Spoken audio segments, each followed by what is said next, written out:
You are 12 years old, living in a modest, isolated farming village in southern China during the reign of the Qing Emperor. In the year 1570, your world is small, yet vivid with the rhythm of rural life sunrise, signaling the start of work, the call of birds echoing across distant fields, and the familiar creak of bamboo doors as families begin their daily tasks. Your home is made of packed earth and timber, its walls marked by time, the floor bare and cool beneath your feet. Most days are spent helping your family with simple but essential duties, carrying buckets of water from the well, collecting kindling for the stove, and assisting your mother with meals of rice and steamed vegetables. There is comfort in routine, even when life is hard. You've never left your village, but you've heard stories, whispers from passing traders about the distant capital, with its grand walls, golden roofs, and vast palaces said to be filled with treasures and secrets. The Forbidden City, they call it, a name that feels more myth than place. Then, one summer afternoon, something unexpected happens. A group of riders appears on the main path leading into the village. Their garments shimmer faintly under the sun, their expressions unreadable, their presence stirring both curiosity and unease. At the center of their group is a figure unlike any you've ever seen, an official, dressed in dark embroidered silk, his robe bearing the Imperial insignia, his carriage lacquered and gleaming. He does not speak loudly, nor does he smile. Instead, he examines the villagers silently, his gaze steady and deliberate. Children are gathered, young girls especially, each observed carefully. The official's eyes linger on you not with cruelty, but with a cold sort of calculation, like a craftsman inspecting material for a future purpose. He speaks briefly with your father, who nods without meeting your eyes. A pouch changes hands, its contents clinking softly. You are told that you will leave with the men from the capital. There is no discussion. Your mother does not cry, and your father does not look back. You do not fully understand where you are going or why, only that this is not a punishment, but something else, something larger than the village, larger than your family. You are told you have been selected for service in the Imperial court, a phrase that feels foreign in your mouth, like silk worn by someone not meant to wear it.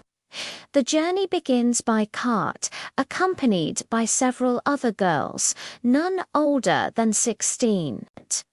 The road stretches on 4 days, cutting through forested hills, stone bridges, and the occasional town where locals pause to watch your procession in silence.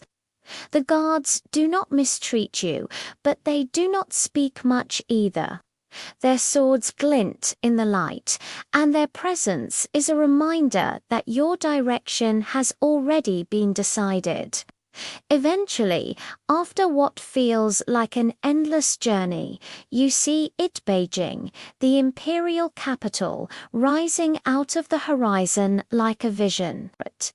The air smells different here, touched with incense and smoke, and the streets are alive with a kind of structured chaos. Carts full of produce-robed officials, vendors calling out wares, and walls, so many walls, all red and tall and unmoving. And at the center of it all stands the Forbidden City, its gates imposing and guarded, its rooftops gilded and tiered like the spines of ancient dragons. You are led through these gates, past rows of stern-faced eunuchs, past quiet courtyards lined with bonsai trees and watchful eyes. The noise of the city vanishes behind you, replaced by a silence that is not peace but protocol. From the moment you step inside, your identity begins to blur. You are not referred to by name, but by category: selected girl, junior trainee, potential court attendant. You are led into a hall where inspections take place. Each girl is examined for health, posture, manner, and symmetry. A few are quietly sent away for minor imperfections: a limp, a blemish, a nervous stutter. You remain. Your new life is a schedule, structured by the hour. Rise at dawn, training in etiquette and ritual, meals eaten in silence, chores done precisely. You are no longer a daughter, no longer a child of your villager, are part of the palace mechanism. A piece in a well-oiled system designed not for comfort, but for control. You quickly realize that the Forbidden City is not simply a home for the emperor. It is a city within a city, governed by its own laws and expectations. They move with grace and intention, always aware of who may be watching. You are instructed in a dozen things you never knew existed: how to bow at the right angle, how to fold letters without noise, how to smile without showing teeth. You are told that your voice must always be soft, your gaze always lowered, your posture always composed. Even your breathing must be regulated. Precision is the foundation of respect. The women who supervise your training are neither cruel nor kind. They are efficient, seasoned, and cautious. Some were once, like you, chosen from the provinces, brought here young, trained in silence. Now they pass their knowledge on, not through warmth, but through demonstration.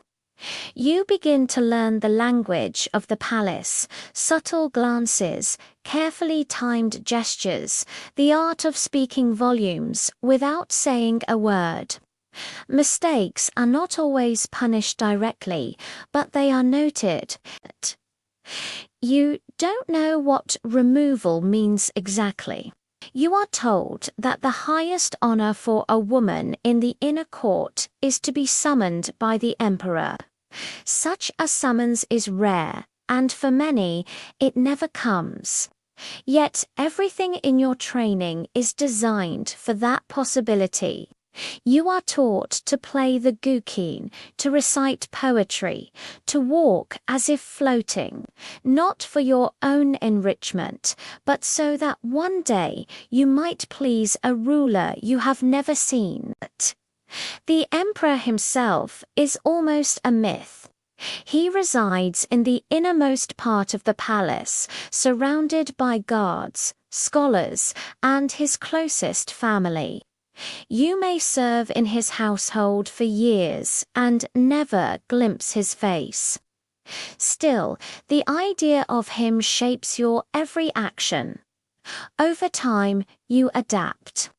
You walk slowly, deliberately, every step a calculation. Being noticed can be dangerous. You learn to balance between the two: to be seen, but not remembered; to be helpful, but not threatening.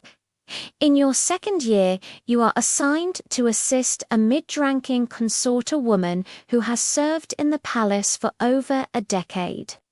She speaks little, gestures often, and expects obedience. But under her, you learn more than any lesson taught formally.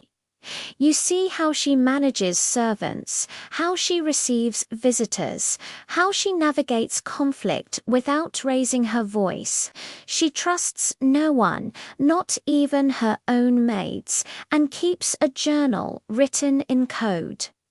From her, you learn that power in the palace is not given. It is maneuvered into place, built slowly through small decisions, quiet alliances, and the avoidance of error. The eunuch's men made into officials through Lassa, your overseers. Some are kind, others cold, but all are meticulous. They keep records of everything: who was late, who cried, who defied a rule, however minor. They are the eyes and ears of the palace, and they have long memories. Years pass, like pages turning. You are 15 now, still young, but no longer new. Others arrive nervous, curious, unaware of how quickly the city behind the walls will change them. You see in them what you once were.